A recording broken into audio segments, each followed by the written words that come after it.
অবগত নয়, এখানে এসে দেখেছি আজকে প্রাকৃতিক একটা দুর্যোগ থাকায় অনেক দেরি হয়েছে অনুষ্ঠান আরম্ভ করতে, আরো বিভিন্ন কারণে। তবে সবার মধ্যে একটা উৎসাহ দেখেছি। আসলে এখানে এই জায়গাতে হয়তো কোনো গানের স্কুল নেই, কোনো নাচের স্কুল নেই, বা এই ধরনের কোনো কিছু নেই। বাচ্চারা নাচ গান শিখতে হলে শিলচর যেতে হবে বা অনেক দূর যেতে হবে। আপনাদের কাছে অনুরোধ, আপনারা চেষ্টা করবেন এদিকে কোনো একটা ছোটখাটো একটা স্কুল করা যায় নাকি, বিভিন্ন ধরনের নাচ গান যাই হোক না কেন। আমাদের আসাম সরকারের যে উদ্দেশ্য, এখানে অনেকে জানেন না যে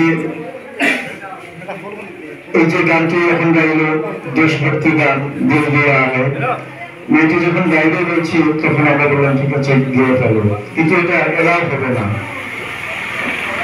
এই কম্পিটিশনটা হবে প্রথমে জিপি স্তরে, তারপরে এলএসি লেভেল, তারপরে ডিস্ট্রিক্ট লেভেল, তারপরে স্টেট লেভেল। এখান থেকে যারা নির্বাচিত হবে তারা গিয়ে এলএসি লেভেলে আবার অনুষ্ঠান করবে প্রতিযোগিতামূলক। তারপরে সেখান থেকে যারা আবার সিলেকশন হবে তারা ডিস্ট্রিক্ট লেভেলে যাবে, তারপর স্টেট লেভেলে চূড়ান্ত পর্যায়ের কম্পিটিশন। এখানে সাবজেক্ট হচ্ছে একক রবীন্দ্রসঙ্গীত, ভূপেন হাজারিকার গান, ভূপেন্দ্রসঙ্গীত, জ্যোতিসঙ্গীত, রাভা সঙ্গীত, বরগীত, এগুলি আসামের। আমরা তো এতদিন ধরে বাঙালিরা বা বাংলা ভাষাভাষীর লোক অনেকেই রবীন্দ্রসঙ্গীত করে, কিন্তু তার পাশাপাশি আমরা প্রয়োজন আছে, আমরা যেহেতু আসামের বাসিন্দা, আসামি যেহেতু বরগীত, তারপরে ভূপেন্দ্রসঙ্গীত অনেক কিছু আছে, আমরা কিছু কিছু বাংলা ভাষার সাথে সাথে সেগুলিকেও যাতে চর্চা করি। ভূপেন হাজারিকা এমন একজন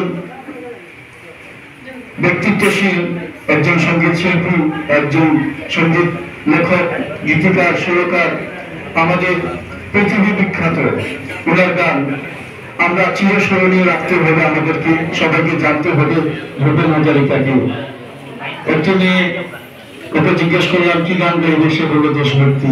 আমি বললাম রবীন্দ্রসঙ্গীত জানো? সে বললো জানি না, বা রবীন্দ্রসঙ্গীত কি জিনিস হয়তো বুঝো না। যাই হোক, আর নৃত্যের মধ্যে এখানে একক নৃত্য নেই, শুধু গ্রুপ, বহু নৃত্য হবে এবং যে কোনো আসামের যে কোনো একটি লোকনৃত্য, ঝুমুর হতে পারে, ধামাই হতে পারে, বিয়ের গান হতে পারে, রবীন্দ্র গান। এখানে হচ্ছে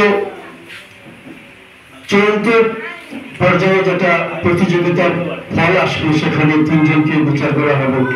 প্রথম পুরস্কার টাকা দেওয়া হবে 1 লাখ টাকা, দ্বিতীয় পুরস্কার হবে 75,000 টাকা এবং তৃতীয় হচ্ছে 50,000 টাকা। যারা চূড়ান্ত পর্যায়ে যারা বিজয়ী হবে তাদেরকে।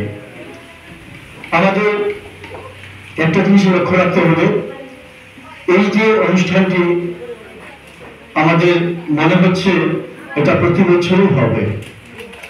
এবার যেহেতু আমাদের আসামের মাননীয় মুখ্যমন্ত্রী এটাকে শুরু করেছেন, হয়তো প্রত্যেক বছর এটা হবে। আপনাদের সবার কাছে অনুরোধ, আপনারা আগামী বছর, এই বছর যেরকমই হোক না কেন, যেটা একটি দল নৃত্য করেছে সেটা সিলেকশন হয়ে যাবে, এটা এলএসি লেভেলে প্রতিযোগিতায় অংশগ্রহণ করতে পারবে। একজন গান করেছে রবীন্দ্রসঙ্গীত, সেটা প্রথম পুরস্কার পাবে। এখান থেকে এলএসি লেভেলে চলে যাবে, সেখানে আবার গিয়ে গান গাইতে হবে, আর একটু ভালো করে গাইতে হবে। আগামী বছর যদি এই অনুষ্ঠানটা আবার হয়, আপনারা আগে থেকে এর গাইডলাইনগুলি দেখে নেবেন। এই বছরে নেটে সার্চ করলেই পেয়ে যাবেন। গাইডলাইনগুলি দেখে আপনারা আপনাদের বাচ্চাদের, আপনাদের ছেলেমেয়েদের আপনারা সেরকম ভাবে তালিম দিতে পারবেন। এবং এখান থেকে আমরা চাই এখান থেকে বিজয়ী হোক, একদম চূড়ান্ত পর্যায়ে গিয়ে স্টেট লেভেলে গিয়ে হয়তো পুরস্কার প্রাপ্ত হতে পারে। আমাদের চেষ্টা রাখা দরকার। সবাইকে আবার অনেক অনেক শুভেচ্ছা জানিয়ে আজকের আমার অতি সংক্ষিপ্ত বক্তব্যটি শেষ করছি। ধন্যবাদ।